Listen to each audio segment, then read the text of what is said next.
now we're starting to hear more attack lines coming from the MAGA crowd against Tim Walz, the governor of Minnesota, who's been picked to be Kamala Harris's VP running mate.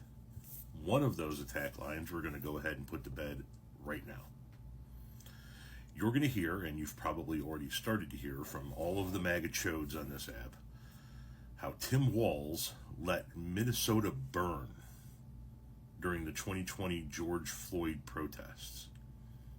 If you recall, there was quite a bit of damage done in Minneapolis. It didn't burn down like they want to tell you.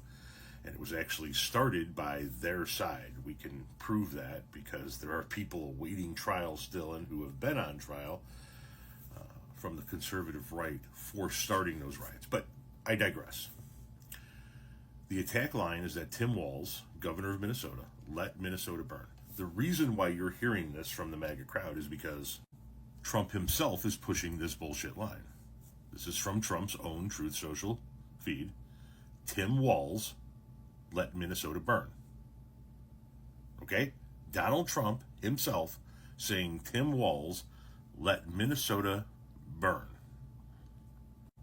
But I'm confused because in 2020, you praised his handling of the George Floyd protests. Unearthed audio. Trump tells Tim Walz in 2020 he is very happy with his handling of George Floyd protests. Quote, I fully agree with the way he handled it. Tim Walz is an excellent guy. Think it's just a headline? Let's go ahead and listen to the audio. I know Governor Walz is on the phone and we spoke, and I fully agree with the way he handled it the last couple of days. I asked him to do that, and the whole world was laughing.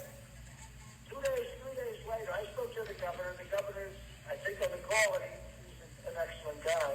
You've got a big National Guard out there that's ready to come in and fight like hell.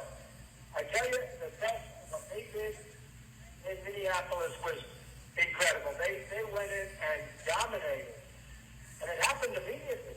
Tim is on the phone now. Tim Walz, again, I was very happy with the last couple of days, Tim. You called up big numbers, and the big numbers knocked them out so fast, it was like bowling pins. Our city is grieving and in pain. And I would just say, as far as the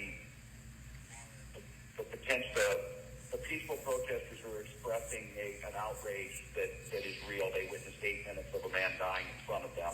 Well, at that point in time, I did something unprecedented. I mobilized the entire Minnesota National Guard, and that's what the president was alluding to with the size of the force was capable.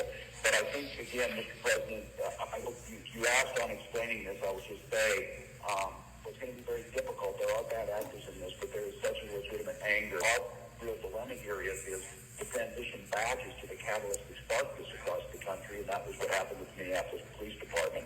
So what we did is a lot of this, what you saw yesterday, was engaging civic leaders and the peaceful protests. And I would just close with, I think the guidance is you've got to get a handle on it with that force. That is absolutely correct. And then the transition in the next phase is trying to get those spaces for the peaceful protest. And on that, we would do things that we have to look at of how do we get reforms. But Tim, it showed the incredible difference between your great state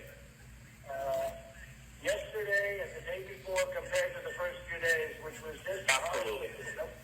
Absolutely. A police force and taking over. And I don't blame you, I blame them.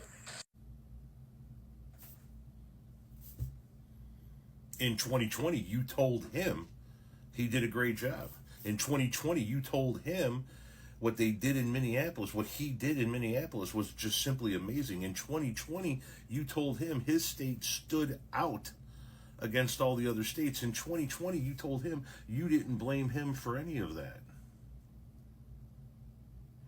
Now that he's the VP pick, he let Minnesota burn. Is there anything this motherfucker won't lie about?